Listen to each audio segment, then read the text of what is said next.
Assalamualaikum warahmatullahi wabarakatuh. Waalaikumsalam warahmatullahi wabarakatuh. Bismillahirrahmanirrahim.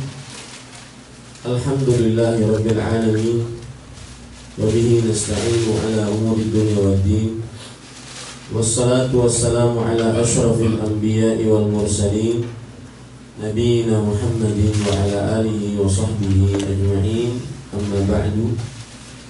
Alhamdulillah, kita bersyukur pada Allah Subhanahu wa ta'ala pada hari yang paling mulia di dalam sepekan ini untuk kaum muslim, hari Jumat tanggal 1 Jumadil Ula 1436 Hijriah.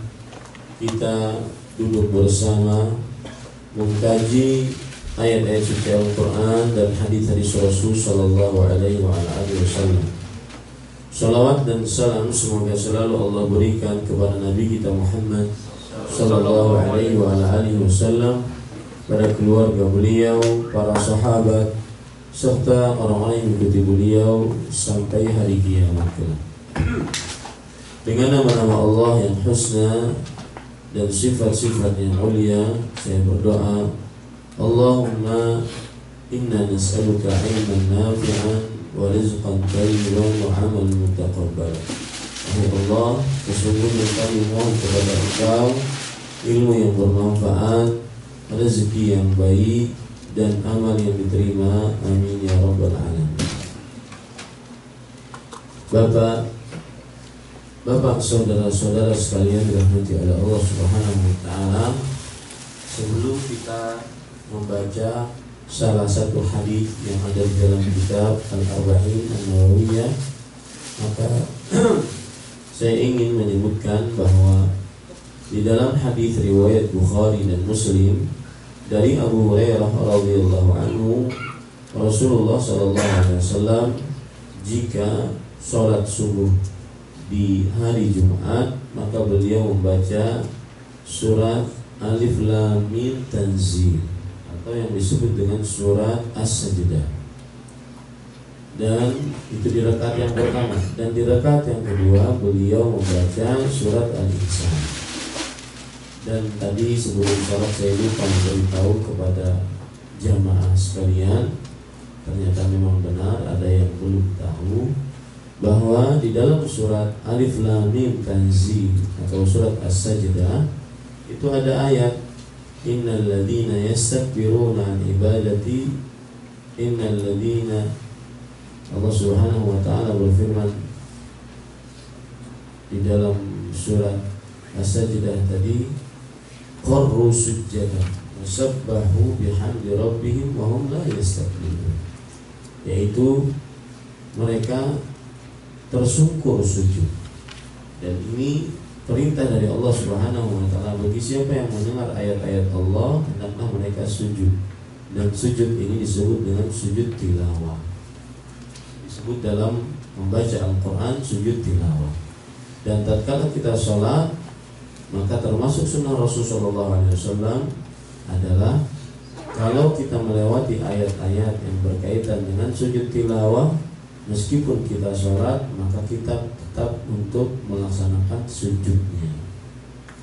Dan sujudnya, ketika sujud kita membaca sajada wajhiya lilladzi khalaqahu wa sawwarahu wa syaqqa sam'ahu wa basarahu min ghairi haulin minni wala quwwah. Ini termasuk daripada sunnah Rasul sallallahu alaihi wasallam, yaitu tatkala kita membaca Al-Qur'an melewati ayat-ayat sajadah. Seperti misalkan dalam surat Al-Alaq, Allah Subhanahu wa taala berfirman, ayat yang terakhir ini, wasjud waqtarib, wasjud waqtarib, sujudlah dan dekatkanlah diri Anda kepada Allah. Ini perintah dari Allah. Maka kita sebagai orang yang merupakan hamba Allah, seperti malaikat ketika diperintahkan untuk sujud kepada Adam alaihissalam, maka kita taat, maka kita pun sujud. Meskipun kita sedang sholat, kita pun sujud. Maka nanti kalau di kampung, kalau ada yang seperti ini, jangan disubhanallah. Tapi tidak mengapa, karena mungkin tidak mengetahui, dan saya lupa sebelum sholat tadi memberitahu. Dan bahkan dalam hadis yang diriwayatkan oleh Abdullah bin Mas'ud radhiyallahu anhu, riwayat Imam At-Tabarani, disebutkan oleh Abdullah bin Mas'ud annahu kana sallallahu alaihi wasallam yudimu dzalik, bahwa Rasul sallallahu alaihi wasallam senantiasa melakukan itu secara rutin setiap subuh, fajar subuh, setiap sholat subuh di waktu Jumat, setiap sholat subuh di hari Jumat, beliau senantiasa melakukan hal itu terus-menerus. Nah, ini menunjukkan Bapak Ibu saudara-saudari yang dimuliakan oleh Allah Subhanahu wa taala bahwa semestinya seorang dianjurkan tatkala hari Jumat imam berusaha kalau dia mampu untuk membaca surat Alif Lam Mim Tanzil atau surat As-Sajdah, dan di rakaat yang kedua membaca surat Al-Insan. Rakaat yang kedua membaca surat Al-Insan. Sedikit tentang sujud tilawah. Sujud tilawah ini sangat berarti dan mempunyai kedudukan yang tinggi dalam agama Islam. Ada hadis Rasul sallallahu alaihi wasallam riwayat Imam Ibnu Majah. Nabi Muhammad sallallahu alaihi wasallam bersabda, "Idza qara'a ibnu Adam as-sajdata fasajada i'tazala asy-syaitanu yabki." Jika seorang anak manusia membaca ayat yang di dalamnya ada sujud tilawah, ada perintah untuk sujud, lalu anak Adam tersebut sujud, maka syaitan akan memojok diri. Dia akan ke pojok, dia akan sembunyi di pojok. I'tazala syaitan yabki, sampai dia menangis atau sembari dia menangis. Kemudian dia mengatakan, "Ya waili, alangkah celakanya aku," kata syaitan, kata iblis. "Umira ibnu Adam bisujud fasajada falahul jannah wa umirtu bisujudi fa'abaitu falyanna." Artinya, alangkah celakanya aku, anak manusia diperintahkan untuk sujud, maka dia taat lalu dia sujud, maka baginya surga. Ya, dalam hadis ini yang keutamaan sujud tilawah, baginya surga. Bahkan yang mengabarkan ini syaitan, iblis.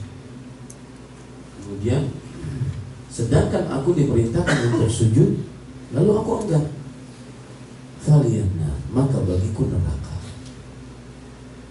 Berarti pemahaman balik dari ayat ini adalah, atau dari hadis ini adalah, kalau seandainya ada seorang yang melewati ayat-ayat sajdah, maka sangat-sangat dianjurkan dia untuk mengerjakan sujud tilawah karena keutamaannya tadi. Dan tercela kalau seandainya dia tidak sujud tilawah. Tercela dalam artian bukan berarti dia berdosa, tetapi makruh dia meninggalkan ayat sajdah, tidak sujud tilawah. Ayat sajdah yang ada dalam Al-Quran sekitar ada 14-15 ayat. Di antaranya ayat yang saya baca tadi, innal ladzina yastakbiruna an ibadati wa yusabbihunahu. Kalau salah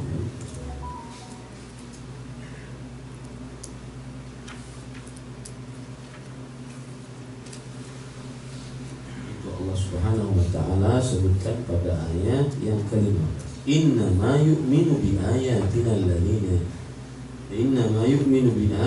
alladzina idza dzukiru biha kharru sujada wa sabbahu bihamdi rabbihim wa hum la yastakbirun. Nah, kembali ke permasalahan tadi, bahwa apabila seseorang membaca ayat sujud tilawah, maka dia sangat-sangat dianjurkan sujud. Kalau dia melewati ayat ini, dia tidak sujud, dia tidak berdosa, tetapi dia meninggalkan sesuatu yang sangat utama. Itu satu yang ingin saya sampaikan. Sedangkan pertemuan kali ini sebelum kita membaca hadis, saya ingin menyampaikan yang masih berkaitan dengan ayat ini. Tadi keutamaan orang yang membaca sujud tilawah, kemudian dia sujud, membaca Al-Quran, kemudian dia sujud, maka syaitan akan bersembunyi memojok sambil menangis, merintih sambil menyesal. Dia mengatakan, alangkah celakanya anak manusia diperintahkan untuk sujud, maka kemudian ia sujud, maka baginya sujud. Dan aku diperintahkan untuk sujud, lalu aku enggak, maka bagi ke neraka. Yang ingin saya ambil di sini pelajaran adalah bahwa kita sebagai umat manusia diperintahkan untuk menjadikan syaitan atau iblis sebagai musuh. Tidak boleh syaitan atau iblis dijadikan sebagai teman. Allah Subhanahu wa taala berfirman, "Inna syaitana lakum aduwwun fattakhiduhu aduwwan." Sesungguhnya syaitan itu bagi kalian adalah musuh, maka jadikanlah syaitan sebagai musuh. Ya, syaitan itu bagi kalian adalah musuh, maka jadikanlah syaitan itu sebagai musuh. Artinya jangan sampai kita menjadikan syaitan sebagai kawan kita. Ya, jangan sampai kita menjadikan syaitan sebagai kawan kita. Dalil yang lain yang menunjukkan akan hal itu adalah Allah Subhanahu wa taala berfirman, "Wa la tattabi'u khutuwati syaitan, innahu lakum aduwwun mubin." Janganlah kalian mengikuti langkah-langkah syaitan. Sesungguhnya syaitan bagi kalian itu adalah musuh yang nyata. Surat Al-Baqarah ayat 168. Kemudian juga dalam surah Al-Baqarah ayat 208 Allah Subhanahu wa taala berfirman, "Wa la tattabi'u khutuwati syaitan, innahu lakum aduwwun." Jangan kalian ikuti langkah-langkah syaitan. Sesungguhnya syaitan bagi kalian adalah musuh yang nyata. Ini para ikhwan yang dirahmati oleh Allah Subhanahu wa taala. Jadi kita dilarang untuk menjadikan syaitan sebagai musuh kita, sebagai teman kita. Harus jadi musuh terus. Harus jadi musuh terus.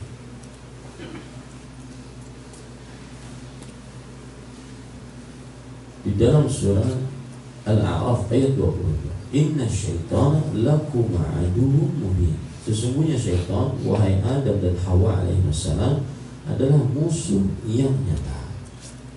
Ya, musuh yang nyata. Dan banyak sekali dalil-dalil yang menunjukkan kita harus bermusuhan dengan syaitan. Nah, yang ingin saya tuju adalah bagaimana cara bermusuhan dengan syaitan. Bagaimana cara bermusuhan dengan syaitan? Sebelum kita menyebutkan bagaimana cara bermusuhan dengan syaitan, saya ingin mengetahui dulu, apakah Bapak tahu apa perbedaan antara jin, iblis, dan syaitan? Ada yang tahu? Bisa menjelaskan perbedaannya?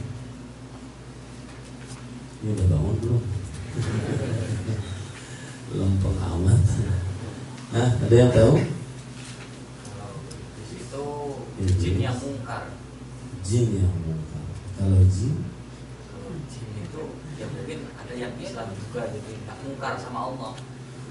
Jin ada yang Islam juga nggak mungkar sama Allah. Kalau syaitan Ya adiknya iblis. adanya iblis. Ada yang lain, pendapat lain? Mungkin iparnya iblis juga. Kalau jin itu bangsa ciptaan Allah seperti seorang manusia burung atau sapi kan itu sebuah jenis. Jin sebuah bangsa yang diciptakan oleh Allah. Tapi ada tambahan sedikit. Kalau setan itu buat perbuatan sifat. Syaitan perbuatan sifat. Syaitan menuju kepada sifat-sifat buruk. Iblis itu jin yang mungkar. Jin yang mungkar. Baik. Kenapa? Tambahan? Diciptakan hanya satu iblis. Jawabannya hampir semua mendekati. Saya ingin sebutkan. Allah Subhanahu wa ta'ala menciptakan makhluk ada 3 macam. Dalam hadis riwayat Muslim, Rasulullah SAW bersabda, "Khuliqatil malaikatu min nur." Malaikat diciptakan dari cahaya. "Wa khuliqal jannu min marijin min nar." Dan jin diciptakan dari lahap api atau api yang bergejolak. Dari sini kita ambil pelajaran bahwa jin adalah makhluk yang diciptakan oleh Allah dari api. Nah, pengertiannya begitu. Makhluk yang diciptakan oleh Allah dari api. Sedangkan iblis adalah dia makhluk dari bangsa jin. Makhluk dari bangsa jin yang kafir dan melenceng dari jalan Allah. Dan dialah yang tidak mau sujud kepada Adam. Dialah yang mendapatkan gelar paling terburuk di dunia dari Allah, yang mana tidak ada satu makhluk pun yang mendapatkan gelar ini, yaitu Ar-Rajim. A'udzubillahi minasyaitonir rajim. Makhluk yang terkutuk. Itu dia satu-satunya. Makanya di dalam Al-Quran kita tidak dapati iblis itu disebutkan dalam bentuk jamak. Ya, nggak ada jamaknya abalis. Iblis satu. Dialah yang tinggal dulunya bersama malaikat ahli ibadah. Kemudian tatkala hasad timbul di dalam diri, akhirnya diperintahkan oleh Allah Subhanahu wa ta'ala untuk sujud kepada Adam. Dia hasad kepada Adam. Ada apa dengan Adam? Kenapa Adam memiliki sesuatu yang saya tidak miliki? Hasad dia kepada Adam. Maka akhirnya dia tidak mau sujud. Itu iblis. Dan dia masih golongan bangsa jin. Cuma satu-satunya itu saja. Ya. Kemudian syaitan. Syaitan adalah makhluk dari bangsa jin. Makhluk dari bangsa jin. Dia adalah jin-jin yang membangkang dari Allah Subhanahu wa ta'ala. Makanya sering disebutkan dalam Al-Quran syaitan dalam bentuk jamak, dalam bentuk banyak, karena dia adalah makhluk-makhluk dari jin. Ya. Misalkan Allah berfirman di dalam surat Al-Baqarah ayat 102, "Wattaba'u ma tatlu syayatinu 'ala mulki Sulaiman." Manusia mengikuti apa yang dibacakan oleh para syaitan. Para syaitan, jamak dia. Plural, banyak. Syaitan, syayatin jamak. Para syaitan pada kerajaan Nabi Sulaiman. Kemudian juga ayat yang lain, itu surat Al-Baqarah ayat 102. Ayat yang lain Allah Subhanahu wa ta'ala menyebutkan surat Al-Mu'minun ayat 97. Wa qul rabbi a'udzubika min hamazatis syayatin. Ya, ini juga jamak. Katakanlah wahai Muhammad, wahai Rabbku, aku berlindung denganmu dari godaan-godaan para syaitan. Paham sudah bedanya? Jin makhluk dari api. Iblis adalah dari bangsa jin, yang dialah yang membangkang kepada Allah, kafir, tidak mau sujud, tidak mau taat kepada Allah. Dan itu satu-satunya saja namanya. Maka nggak ada iblis-iblis yang lain. Iblis itu ya dari dulu ya itu saja orang makhluknya. Kemudian ada namanya syaitan. Syaitan adalah makhluk-makhluk dari bangsa jin. Otomatis mereka semua diciptakan dari apa? Dari api. Pertanyaan saya, genderuwo masuk mana? Tuyul, sundel bolong, pocong. Ingat, pocong itu adalah hantu made in Indonesia 100%. Full. Kenapa? Karena nggak ada pocong di luar Indonesia. Lihat saja film-film horor. Saya nggak menganjurkan melihat film ya. Lihat film-film horor di luar Indonesia, buatan luar Indonesia, nggak ada hantu pocong. Itu made in Indonesia. Makanya sumpah pocong itu benar-benar made in Indonesia. Sumpah bid'ah. Betul, nggak ada contohnya di Arab. Yang tidak pernah dicontohkan oleh Rasulullah SAW. Sumpah pocong. Kalau misalkan bapak punya permasalahan dengan si fulan, gini aja, si fulan punya permasalahan dengan si fulan, semua saling tuduh. Kamu yang menzinahi istri saya, yang ini nuduh istrimu yang mau sama saya. Tuduh-tuduhan. Ya, maka jawabannya pada saat itu sudah kita sumpah pocong. Ya. Atau yang satu nuduh, kamu nyuri saya, nyuri barang saya. Yang satu mengatakan, saya tidak nyuri. Dua-duanya nggak bisa mendatangkan bukti. Maka pada saat itu nggak usah sumpah pocong. Yang ada adalah mubahalah. Dalam Islam dikenal mubahalah. Apa namanya? Mubahalah. Allah berfirman di dalam Al-Quran Surat Ali Imran ayat 61, "Faman hajjaka fihi min ba'di ma ja'aka minal ilm faqul ta'alu nad'u abna'ana wa abna'akum wa nisa'ana wa nisa'akum wa anfusana wa anfusakum thumma nabtahil fanaj'al la'natallahi 'alal kadhibin." Maka barang siapa yang menentangmu setelah datang kepadamu ilmu, maka katakan kepada dia, panggil anak-anak kita, panggil istri-istri kita, panggil keluarga kita, kemudian kita bermubahalah dengan cara kita jadikan laknat Allah atas orang yang dusta. Caranya bagaimana?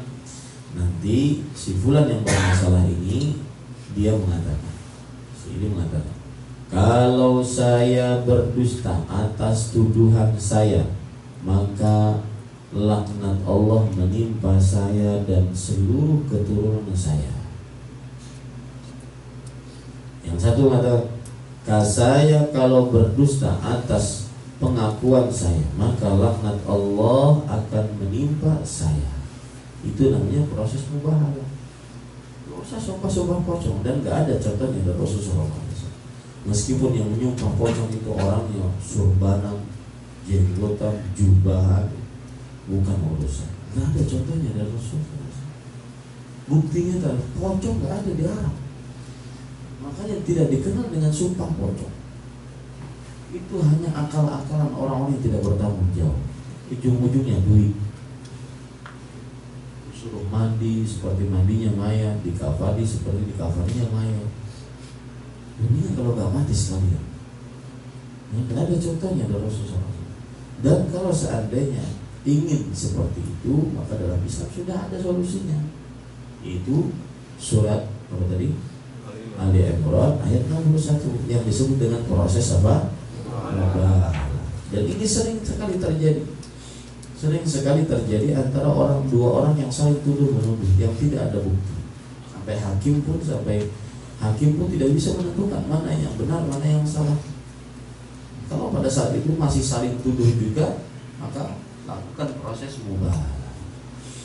Nah, kembali ke permasalahan kita tadi. Kalau genderuwo, syaitan, genderuwo, kemudian hantu gentayangan, tuyul,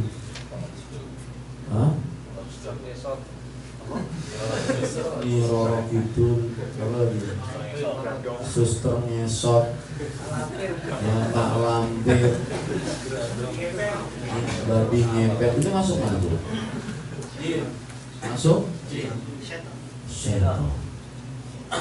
Seperti yang disebutkan kawan tadi, bahwa jin itu makhluk yang diciptakan oleh Allah dari api. Dan di antara jin ada yang muslim, ada yang kafir. Lihat, baca surat Al-Jin, di sana ada yang beriman kepada Al-Quran, kepada apa yang dibawa oleh Rasulullah SAW. Maka lebih condong kita katakan karena dia adalah proses yang mengganggu, maka dia lebih condong kepada syaitan. Paham sekarang perbedaan jin, iblis, dan syaitan. Dan tadi ada kawan yang menyebutkan syaitan adalah sifat, itu betul. Salah satu makna dari syaitan adalah sifat buruk. Allah berfirman di dalam surah An-Nas, alladzi yuwaswisu fi sudurin nas minal jinnati wan nas. Yaitu syaitan yang memberikan was-was di dalam hati-hati manusia dari jin dan manusia. Nah, jin yang sering memberikan was-was inilah yang disebut dengan syaitan, yaitu syaitan sifat buruk yang dimiliki oleh manusia ataupun oleh bangsa jin. Tapi yang tadi lebih bagus pembagian. Jin makhluk diciptakan dari api, dia ada yang muslim, ada yang kafir. Iblis makhluk dari bangsa jin, dialah yang tidak mau sujud kepada Adam, dialah yang mendapatkan gelar terkutuk sampai hari kiamat. Kemudian yang ketiga syaitan, dia adalah bangsa dari jin juga, tetapi mereka adalah jin-jin yang membangkang kepada Allah Subhanahu wa Ta'ala. Baik, kalau sudah kita pahami itu, maka tuyul, genderuwo, si manis jembatan Ancol, ya, sundel bolong, semua dari hantu-hantu yang disebutkan oleh manusia itu semuanya adalah golongan apa? Syaitan. Baik. Kalau sudah kita pahami itu, kembali kita ke permasalahan awal tadi. Kita diperintahkan untuk bermusuhan dengan syaitan. Ya, kata-kata syaitan. Ya, itu bukan berarti bukan hanya iblis saja. Masuk di dalamnya iblis dan jin-jin yang kafir. Kita diperintahkan oleh Allah Subhanahu wa Ta'ala untuk bermusuhan dengan syaitan. Inna syaitan lakum aduwwun. Sesungguhnya syaitan bagi kalian adalah musuh. Fattakhidhuhu aduwwan. Maka jadikanlah dia sebagai musuh. Sekarang pertanyaan, bagaimana cara bermusuhan dengan syaitan? Maka caranya adalah jangan pernah jadikan syaitan tertawa, gembira, riang, terbahak-bahak. Tertawa, gembira, riang, sukacita, atau yang semisalnya. Jangan pernah jadikan syaitan mendapati seperti itu dalam diri. Ini cara bermusuhan dengan syaitan. Dan jadikanlah syaitan menangis, meringis, sedih, kesakitan. Ya, jadikanlah syaitan menangis, meringis, sedih, kesakitan, merintih, dan kata-kata yang semakna dengan. Kemudian sebelum saya lanjutkan, ada penemuan menarik. Setiap amalan, perlu digarisbawahi juga, setiap amalan yang membuat syaitan menangis, sedih, merintih, maka pasti kedudukan amalan tersebut di sisi Allah Subhanahu wa Ta'ala adalah mulia. Saya ulangi, setiap amalan yang menjadikan syaitan menangis, sedih, merintih, maka pasti amalan tersebut menjadikan amalan tersebut di sisi Allah adalah mulia. Kebalikannya, amalan yang menjadikan syaitan senang, tertawa, terbahak-bahak, riang gembira, ini pasti tercela di sisi Allah. Ini penemuannya, dua penemuan tadi, ya, bahwa cara bermusuhan dengan iblis atau syaitan atau jin-jin yang kafir adalah caranya seseorang harus menjadikan syaitan tersebut sedih, merintih, menangis, dan jangan jadikan syaitan gembira, tertawa, terbahak-bahak. Itu penemuan pertama. Penemuan yang kedua yaitu setiap amalan yang membuat syaitan sedih, merintih, menangis, kesempitan, maka itu pasti mulia di sisi Allah. Nanti saya akan sebutkan contoh-contoh. Dan kebalikannya, setiap amalan yang membuat syaitan tertawa, terbahak-bahak, riang gembira, ini pasti tercela di sisi Allah. Saya ambil contoh poin yang pertama, amalan yang membuat syaitan menangis, yaitu yang kita kerjakan tadi. Sujud apa? Tilawah. Ini cara bermusuhan dengan syaitan, membuat dia menangis, terbirit-birit, takut. Seperti yang lain, amalan lain, yaitu azan.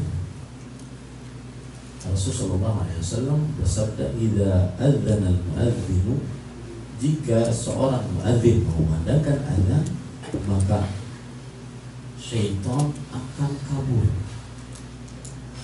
sambil dia mengeluarkan kentut, terbirit-birit agar tidak mendengar suara azan. Ya, dia sengaja kentut agar tidak mendengar suara azan. Coba bayangkan bagaimana besarnya kentutnya syaitan. Nanti kalau ada manusia yang kentutnya besar, ini ada spesies syaitan di dalam. Ya, ini hati-hati. Baik, sedikit berbicara masalah, mohon maaf, kentut. Yang pertama, ada kentut. Kalau ada orang yang kentut, jangan diketawakan. Kata Rasulullah SAW, kenapa kalian tertawa? Si fulan mengeluarkan kentut. Kenapa kalian tertawa untuk perbuatan yang kalian juga kerjakan sendiri nanti? Itu adab kentut. Yang kedua, jaga penampilan di hadapan pasangan. Itu akan menambah keharmonisan, sakinah, mawaddah, dan rahmah. Di sini misalkan jaga penampilan. Ya, saya aja susah menjaga penampilan. Perut jangan terlalu besar. Ya, perut seperti wanita hamil 4 bulan, nggak lahir-lahir, mengalahkan istrinya yang hamil. Jaga penampilan. Allah Subhanahu wa ta'ala berfirman, "Walahunna mithlul ladzi 'alaihinna bil ma'ruf." Perempuan memiliki hak sebagaimana mereka mempunyai kewajiban. Abdullah bin Abbas ketika menafsiri ayat ini, beliau mengatakan, "Wallahi inni la uhibbu an atazayyana lil mar'ah kama uhibbu an tatazayyana li al mar'ah." Demi Allah, aku sangat suka untuk berdandan untuk istriku sebagaimana aku menyukai istriku berdandan untukku. Kadang-kadang saya tidak terlalu suka dengan istilah honeymoon, bulan madu, habis menikah bulan madu. Karena biasanya setelah bulan madu itu bulan-bulan yang ada pahit semua. Ya, sudah ketahuan belakang. Mungkin pas bulan madu jaga image, ya, jaga penampilan, jaga bau badan. Ternyata habis bulan madu seenaknya, prat. Gak pernah mikir dengan pasangan. Ya, jangan pernah tercium bau oleh pasangan kita. Artinya pantang saya tercium bau badan saya. Saya pribadi paling tidak suka istri saya mencium bau badan saya. Harus perfect di hadapan istri. Ya, harus sempurna. Itu burket itu dihilangkan.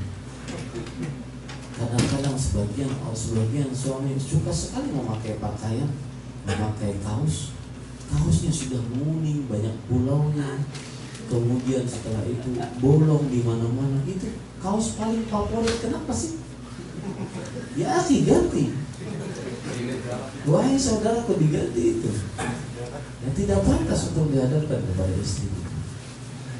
Istri pun ada hadisnya. Rasulullah SAW bersabda, "Khairun nisa man sarathu idza nazarta ilaiha." Sebaik-baik istri adalah seseorang yang apabila suami memandangnya maka ia akan senang. Maka saya sering mengatakan kepada sang istri, para istri biasanya, kepada kajian ibu-ibu biasanya saya katakan, jaga penampilan walau dalam keadaan tidur.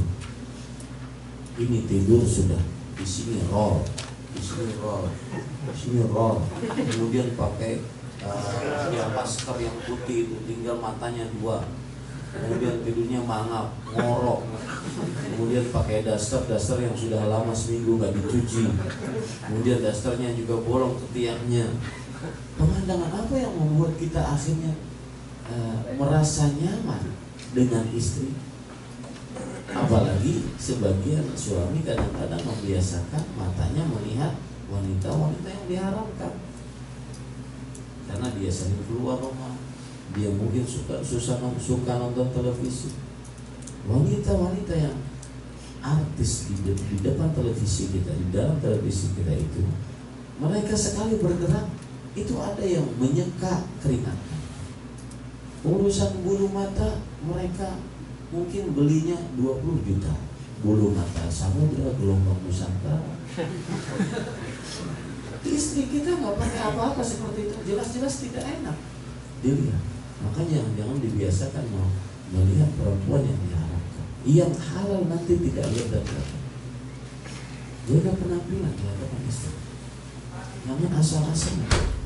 Ya, sebelum pulang misalkan kalau ada yang ingin liburan pulang, beritahu saya akan pulang jam sekian, ada sekian sampai rumah, insya Allah jam sekian. Itu harus. Rasulullah SAW membersihkan mulut, bahkan sampai surat At-Tahrim itu turun gara-gara apa? Gara-gara masalah bau mulut, bau badan.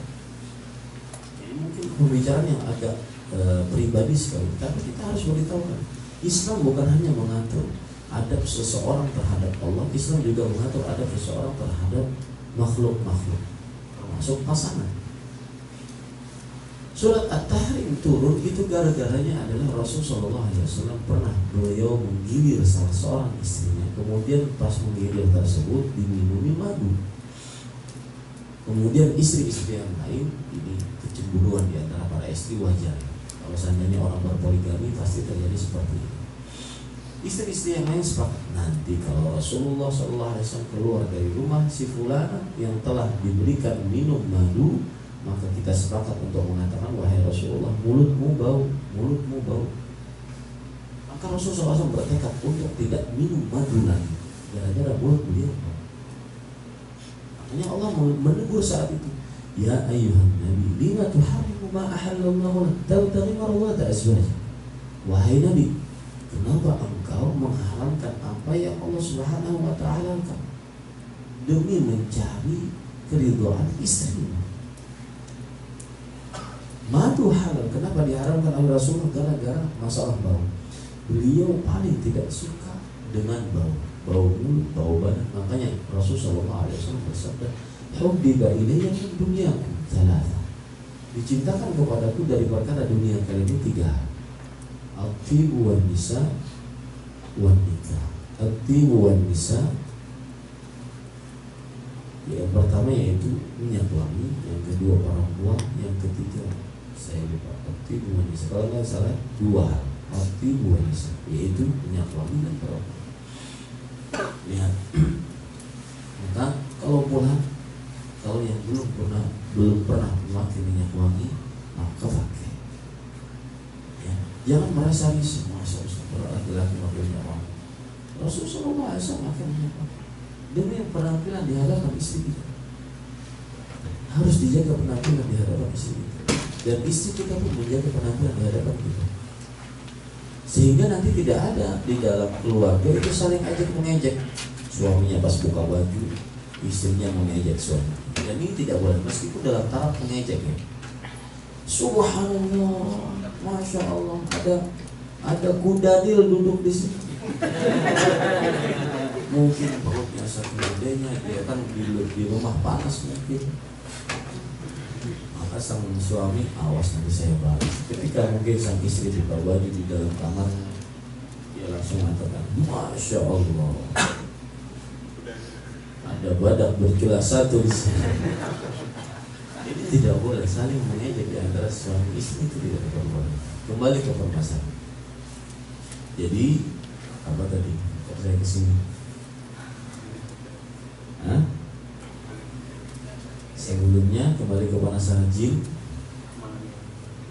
Amalan yang membuat manusia jin membuat amalan yang membuat jin dan iblis serta syaitan menangis, yaitu tadi mengumandangkan azan. Jadi ketika ada hadis Rasulullah SAW, jika dikumandangkan azan maka syaitan akan lari terbirit-birit sambil mengeluarkan kentut sekencang-kencangnya agar tidak mendengar azan. Di sini pula terdapat pelajaran bahwa apabila ada orang yang kerasukan jin, salah satu cara meruqyahnya adalah diadzani. Ya, diadzan, disebutkan nama-nama Allah di sana. Dia takut, dia akan kabur. Dan pengalaman meruqyah, saya bukan ruqyah, tapi pengalaman kalau seandainya ingin meruqyah, maka kalau pas meruqyah orang yang kesurupan tersebut, ketika diruqyah dia mulai tidak wajar, misalkan mulai menghina kita, mulai itu tanda dia bukan sedang kebal kuat, enggak, dia malah sedang dalam keadaan sakit-sakitnya. Makanya dia berpura-pura untuk tidak sakit, pura-pura kadang-kadang mengeluarkan kentut-kentut bohongan, ketawa sendiri-sendiri itu padahal sedang sakit. Maka teruskan saja, jangan sampai tertipu dengan tawa-tawa dia. Ini cara yang kedua. Jadi cara yang pertama membuat jin itu sedih, menangis adalah sujud tilawah. Cara yang kedua yaitu mengumandangkan azan. Cara yang ketiga agar jin itu menangis, agar jin itu sedih, yaitu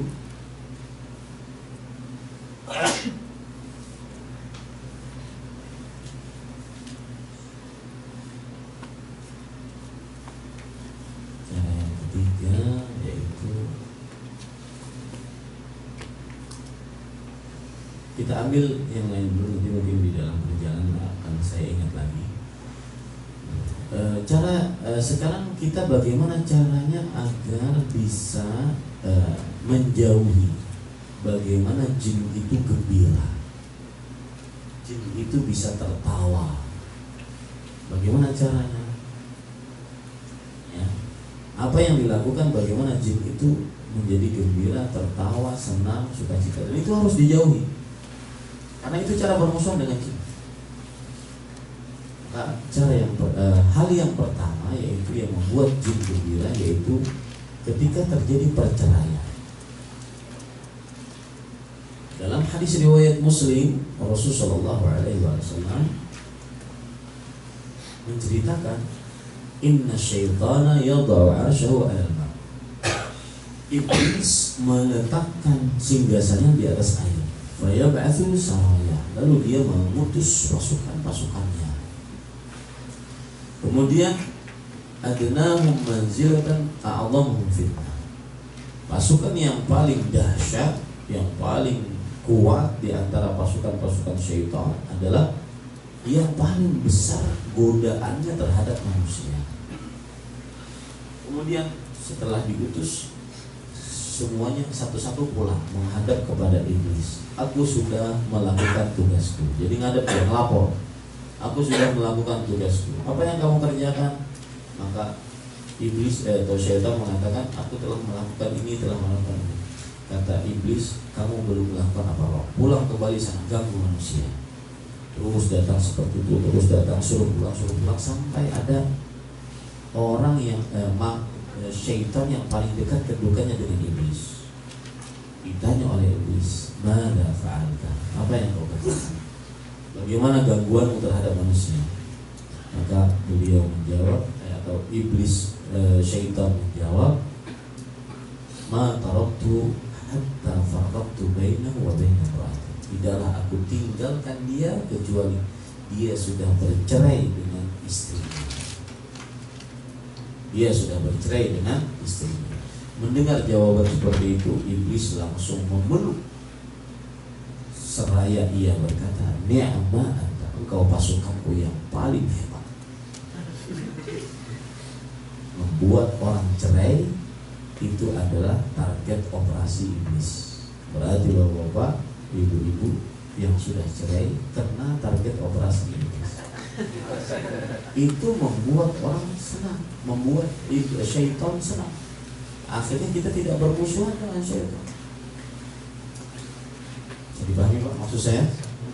Ya. Maka jangan sedikit-sedikit cerai, sedikit-sedikit cerai. Awas kok, saya cerai. Awas kok, saya cerai. Sedikit-sedikit cerai. Jangan. Ya. Cari opsi yang lain, pilihan yang lain yang lebih dan jauh dari opsi cerai. Karena itu target operasinya iblis. Lalu apakah haram orang cerai? Tidak haram, tetapi dia tercela karena sudah masuk perangkap siapa? Iblis. Kenapa iblis menjadikan target operasinya salah satunya adalah membuat orang cerai? Dan ini pun menitis kepada titisan iblis. Titisan iblis di dunia dari bangsa manusia siapa Pak? Titisan iblis di dunia dari bangsa manusia siapa? Dukun, ya, santet, tukang guna-guna, tukang pelet, ya, tukang ramal. Itu adalah titisannya iblis di dunia. Makanya ilmu yang paling utama dipelajari dalam ilmu persihiran, perdukunan, persantetan, guna-guna dan pelet adalah apa? Memelet manusia. Yaitu yang tidak suka menjadi suka, yang suka menjadi tidak suka. Itu sebab ya, ini amalan pertama yang menyebabkan iblis tidak jadi musuh kita, yaitu target operasi iblis.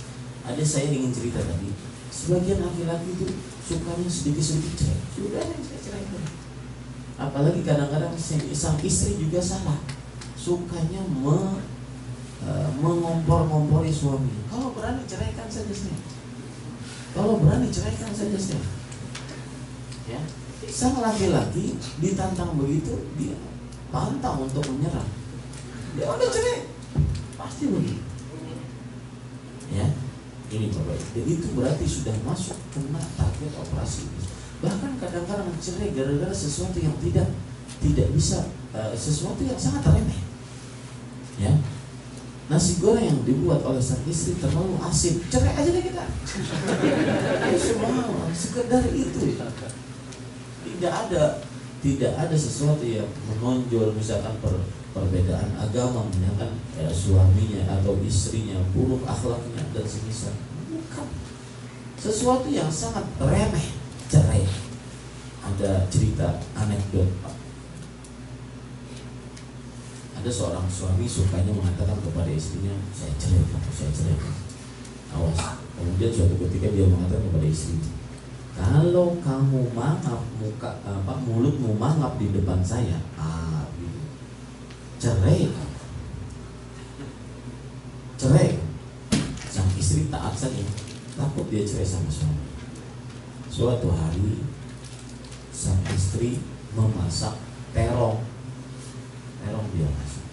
Terong itu dalam bahasa Arab badinjan. Cara menyebutkannya dengan mangap, badinjan. Itu terong dalam bahasa Arab. Kemudian sang suami datang, nanya istrinya dengan baik-baik, wahai istriku, hari ini masak apa? Istrinya diam. Ini kalau saya jawab saya akan dicerai. Karena mama buka mulut di hadapan suaminya, peraturannya cerai. Ya, untuk sesuatu yang tafi, sesuatu yang rendah, yang remeh, cerai.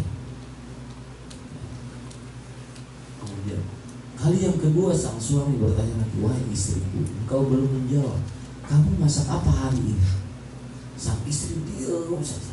Ini kalau saya jawab saya kenal, cerai. Untuk kali yang ketiga sang suami mengancam, kalau kamu tidak jawab, cerai kamu. Dilema. Ya, maju kena, mundur kena. Ini contoh-contoh seorang suami yang sedikit-sedikit cerai. Baik, kembali ke permasalahan. Maka yang menjadi target operasi iblis sehingga iblis sangat senang akhirnya berteman dengan kita bukan malah bermusuhan, yaitu cerai. Kenapa pertanyaannya? Kenapa cerai menjadi target operasi iblis? Karena dengan cerai akhirnya terjadi banyak perzinahan. Ya, bagaimanapun laki-laki dan perempuan yang sudah menikah, dia ingin melampiaskan syahwatnya. Dia sudah mengetahui bagaimana lezatnya melampiaskan syahwat. Akhirnya kalau ini cerai, asalnya halal, cerai akhirnya haram untuk berhubungan. Maka dia mencari yang haram, yang haram. Mantan suami cari yang haram, mantan istri cari yang haram. Itu yang diinginkan oleh syaitan, yaitu agar tersebar perbuatan fahisyah di tengah manusia, perbuatan kekejian, kepornoan, ya, di tengah manusia. Dan amalan selanjutnya yang membuat manusia berteman dengan jin, tidak bermusuhan, karena membuat jin senang riang gembira, yaitu terlambat sholat subuh.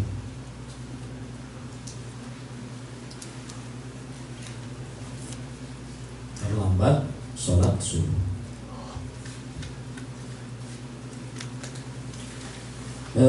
Para ikhwan yang dirahmati oleh Allah Subhanahu wa taala, terlambat sholat subuh. Rasulullah SAW suatu pagi setelah sholat subuh bertanya kepada para sahabatnya, "Aina fulan?" Mana si fulan? Kata para sahabatnya, "Maqama minal lail hatta yusbih." Wahai Rasulullah, si fulan tidak bangun sampai masuk waktu siang, belum bangun dia. Apa kata Rasulullah SAW? Bala syaitan fi udhun, syaitan sedang mengencingi telinganya.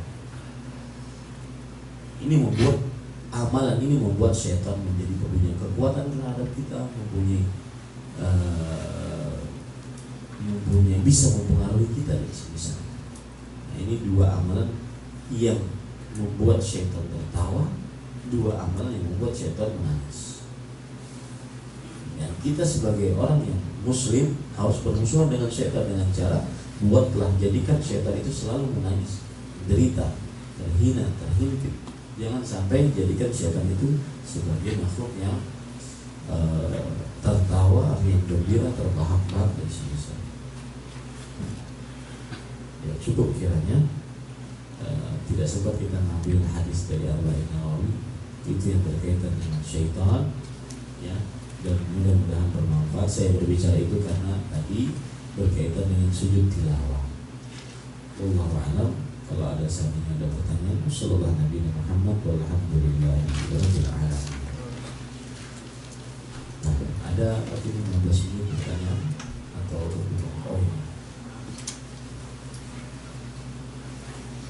bagaimana cara mendapatkan jodoh terbaik menurut Allah? Caranya, kalau kita laki-laki ingin mendapat perempuan, ini ketahuan yang menulis jodoh. Belum laku. Saya yang wajah begini saja sudah laku, alhamdulillah. Masa yang ganteng-ganteng seperti nggak laku? Harus usaha, harus percaya diri. Jangan tidak percaya diri. Cara kalau seandainya yang bertanya laki-laki, maka kita ambil hadis Rasul sallallahu alaihi wasallam. Tunkahul mar'atu li arba'in, limaliha wa hasabiha wa jamaliha wa diniha. Fadhfar bidzati din. Seorang perempuan itu dinikahi karena 4 perkara. Ya, artinya manusia kebiasaan menikahi perempuan sebabnya 4. Karena hartanya, kecantikannya, kedudukannya, dan yang keempat karena agamanya. Maka kata Rasulullah SAW, "Fadhfar bidzati din, taribat yadak." Dahulukan yang punya agama, niscaya kamu akan beruntung. Ini kriteria paling utama dalam mencari istri, mencari jodoh. Cari yang pintar agama. Jangan kita bertaruh hanya cuma dengan kecantikan. Ustaz, dia cantik, Ustaz. Dia cantik, ya. Tetapi dia tidak pintar agama. Ada yang wanita biasa saja, tidak terlalu cantik, biasa saja cantik tapi tidak terlalu cantik, tetapi pintar agama. Mana yang dipilih? Bapak milih mana? Cantik pintar agama. Saya juga mau. Yang ingin saya maksudkan, yang ingin saya tuju dari jawaban ini adalah kita itu nggak boleh taruhan di dalam iman kita. Maksudnya apa? Ada orang, Ustaz, saya ingin nikahi wanita yang cantik, meskipun dia belum pakai jilbab, meskipun dia nggak tahu agama. Nanti kalau saya menikah saya akan ajari dia. Yang ada nanti dia yang mengajari Anda. Ya, jangan taruhan dengan iman kita. Cari yang sudah jadi. Kita ngurus diri sendiri saja sampai. Cari yang sudah jadi. Itu yang dimaksud oleh Rasulullah SAW. Faghfar bidzatid din, taribat yadak. Dahulukan yang punya agama. Ini asal seksi, asal semampai, ya. Maka cari yang punya agama. Ada cerita menarik. Ini juga cerita anekdot. Orang berdoa di hadapan Ka'bah. Ya Allah, berikanlah saya istri yang saleh.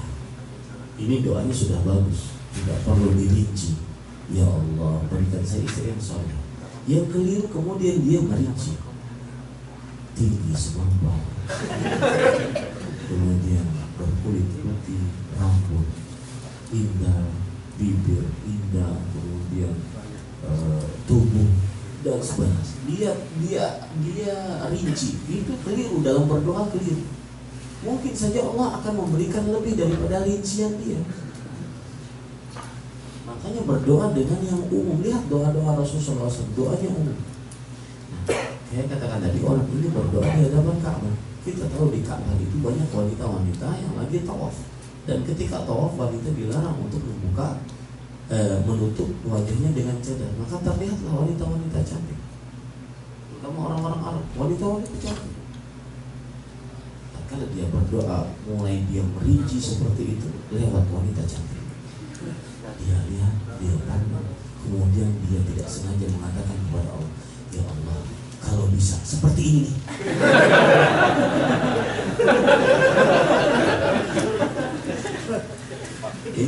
Ini salah, keliru. Doa seperti ini keliru. Kelirunya dari merincinya. Mungkin ada yang lebih baik daripada yang dia rinci. Maka saya katakan cantik boleh, tetapi yang punya agama itu yang lebih utama untuk menjadi jodoh. Kenapa? Karena satu, kita tidak akan sulit untuk mengurus dia. Karena dia tahu tata cara sholat, dia tahu kewajiban sholat, dia tahu wajibnya puasa, dia tahu bagaimana. Kalau sudah berbicara masalah sholat, bukan hanya sekedar sholat, dia tahu bagaimana cara bertoharoh, bersuci, terutama perempuan.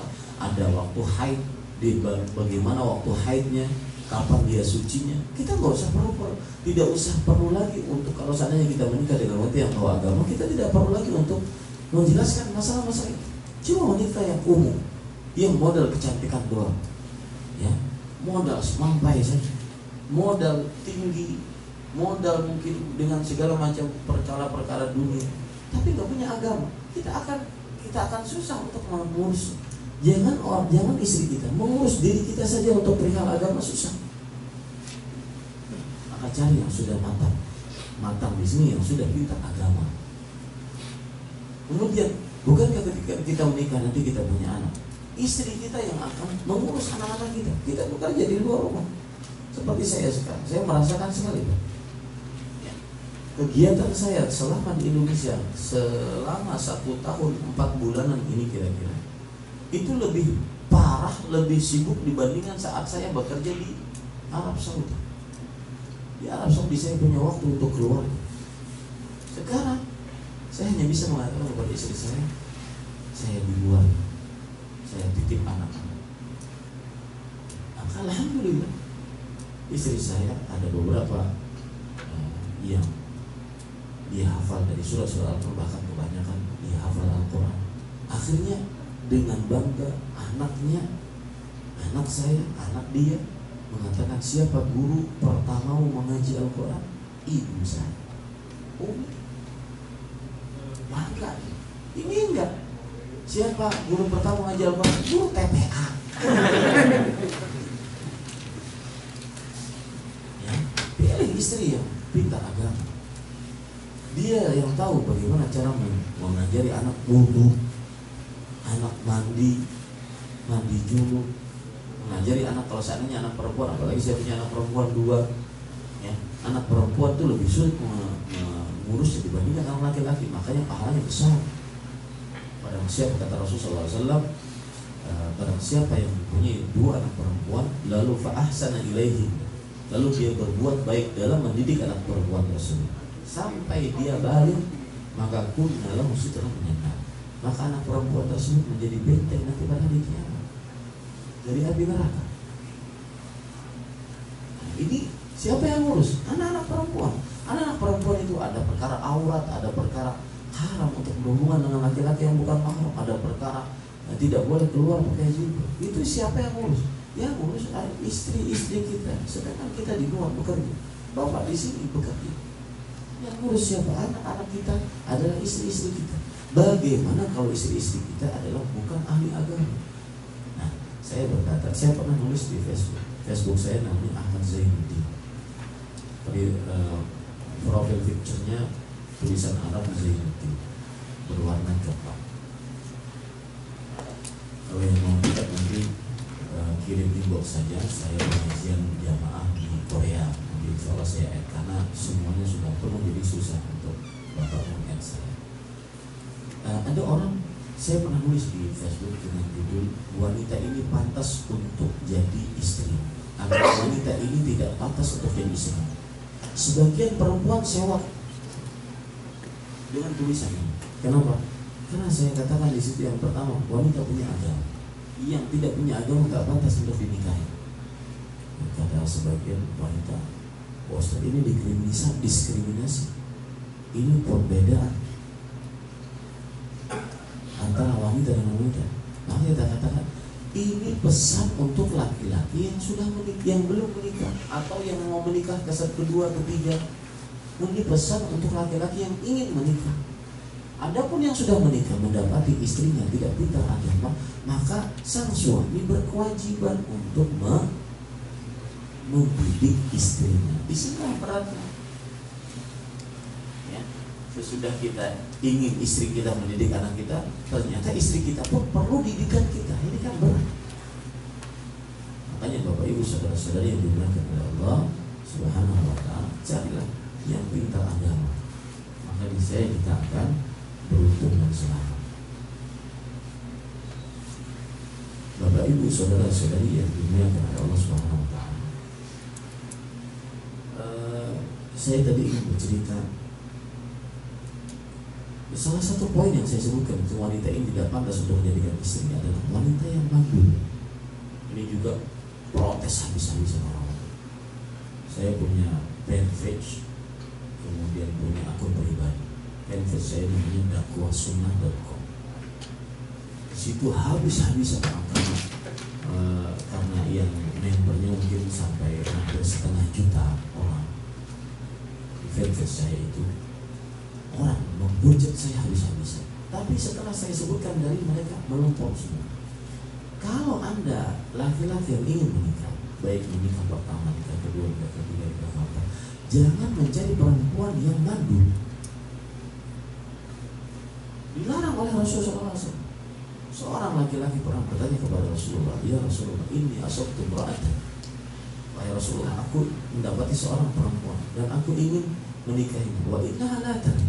Tetapi dia tidak menikah, wahai Rasulullah. Dia tidak melahirkan. Dia bandul. Afaka zawwajuha? Apakah aku boleh menikahinya? Rasulullah, "La, tidak boleh." Ditanya yang kedua, tetap la, tidak boleh. Tanya yang ketiga, Nabi Muhammad SAW bersabda, "Tazawwadul wadud al-wadud." Nikahilah wanita-wanita yang romantis, pecinta, yang hot, artinya yang pecinta, yang dia sangat romantis wanita. Dan nikahilah wanita-wanita yang banyak mempunyai anak, artinya yang banyak akan melahirkan anak. Kalau ada yang bertanya, Ustaz belum dicoba, gimana tahu? Maka jawabannya mudah. Jawabannya lihat ibunya, lihat kerabat-kerabatnya, kakak adiknya yang sudah menikah, banyak anak nggak? Kalau seandainya ibunya tidak melahirkan, malu, anak adik-adiknya juga tidak melahirkan, maka ini tidak pantas terjadi istri. Dan ini bukan diskriminasi, pembedaan bukan. Akan tetapi kita ini menggapai salah satu tujuan syariat menikah adalah mendapat anak, dan dengannya kita bisa membanggakan Rasulullah SAW di hadapan umat-umat yang lain. Kata Rasulullah SAW, "Inni mukatsirun bikumul umama." Sesungguhnya aku membanggakan jumlah kalian yang banyak di hadapan umat-umat yang lain. Ini para ikhwan sekalian yang dirahmati Allah. Kalau nyari jodoh seperti itu. Adapun kalau pertanyaan, mungkin di sini ada bapak-bapak yang punya anak perempuan, kalau bertanya bagaimana cara mencari jodoh yang diridhoi oleh Allah untuk perempuan, maka jawabannya mudah, yaitu amalkan hadis Rasulullah SAW riwayat Tirmidzi, "Idza ja'akum man tardawna dinahu wa khuluquhu fazawwijuhu." Jika datang kepada kalian seorang lelaki yang ingin melamar anak perempuan kalian, yang kalian ridhoi akhlak dan budi pekertinya, maka nikahkanlah dia dengan anak perempuan. Berarti agama dan budi pekerti itu kriteria suami yang pantas untuk dinikahi. Agama dan budi pekerti. Yang ketiga, punya hafalan Quran. Jadi kalau bapak nanti jadi menantu mertua, calon mertua, ketika ada yang melamar anak perempuan bapak, maka tanya, punya hafalan berapa? 30 ya. Punya hafalan berapa? Harus ditanya.